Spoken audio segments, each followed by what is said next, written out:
It's been just over 3 months now since Solo, a Star Wars story, was released in cinemas, and with its release on digital and Blu-ray next month, I thought I would look back and deliver a post-mortem of sorts on how the film has performed and the lasting repercussions it has had. Now, it's a film that from the very beginning had its doubters, and to be fair, even the most optimistic of Star Wars fans struggled to see how it could reach the heights that other Star Wars films had achieved. One of the biggest questions throughout its development was why? Why do we need a Han Solo origin film?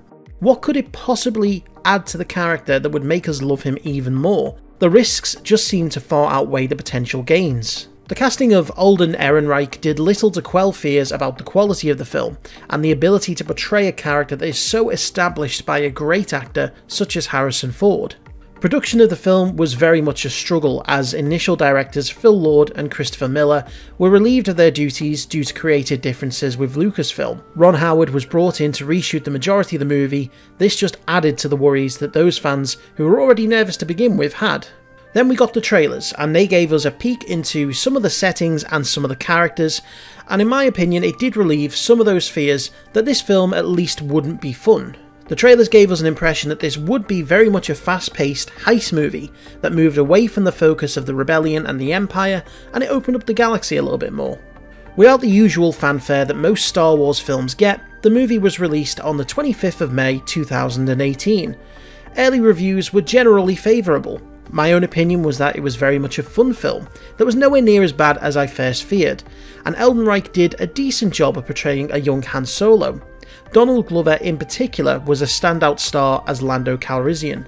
But that's pretty much where the good news ends though, because whilst fans may have enjoyed the film and it didn't destroy Han Solo's credibility, it was very much a financial disaster for Disney. The film had an initial budget of $275 million, which was only a few $1,000,000 shy of The Force Awakens and The Last Jedi's budget.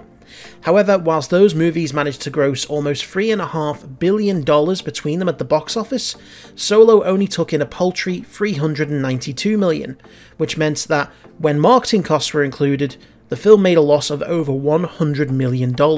Now, as a result, we've seen that Disney has decided to stop all production of films and projects that aren't related to the Skywalker saga.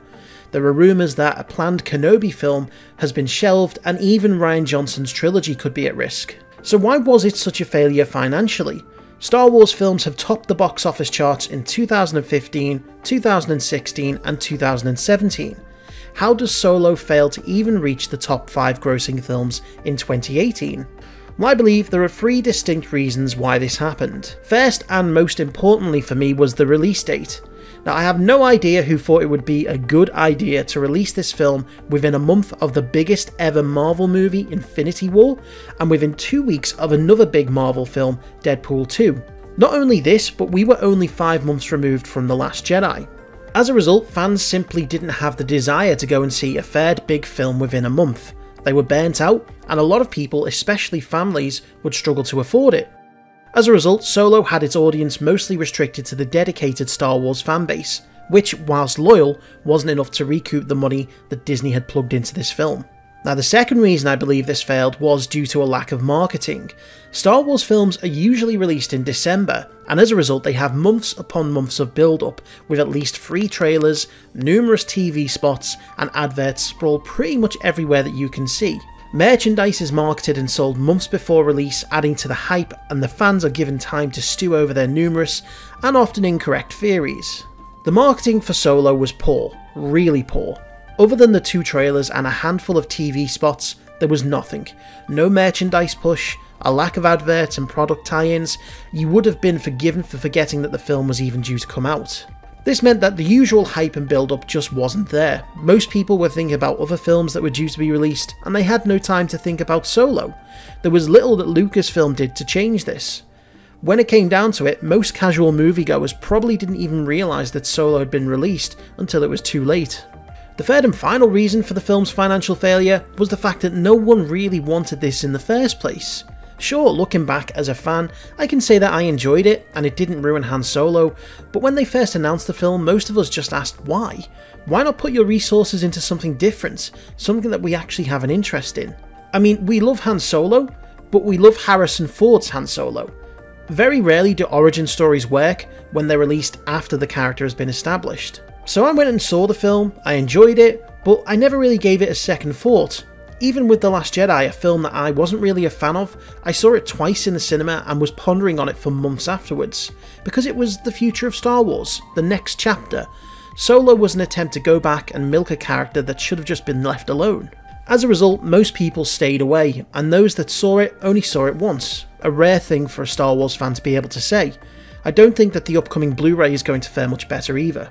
Essentially, this film failed because the people in charge of planning it were just out of touch with what the fans wanted and what they deserved. Sure, the film was good, I really want to reiterate that point. The cast did a great job, it was well written, and I had fun watching it, but it was a failure that has now had lasting repercussions on other Star Wars projects. So with all that being said, I want to know, what do you feel about Solo: A Star Wars Story, both the film itself and how you think you might have done things differently? Make sure to leave your comments below. If you've enjoyed this video, make sure to give it a like. Be sure that you are subscribed so you don't miss out on more awesome Star Wars content. Thank you very much for watching, ladies and gentlemen, and I will see you for the next video.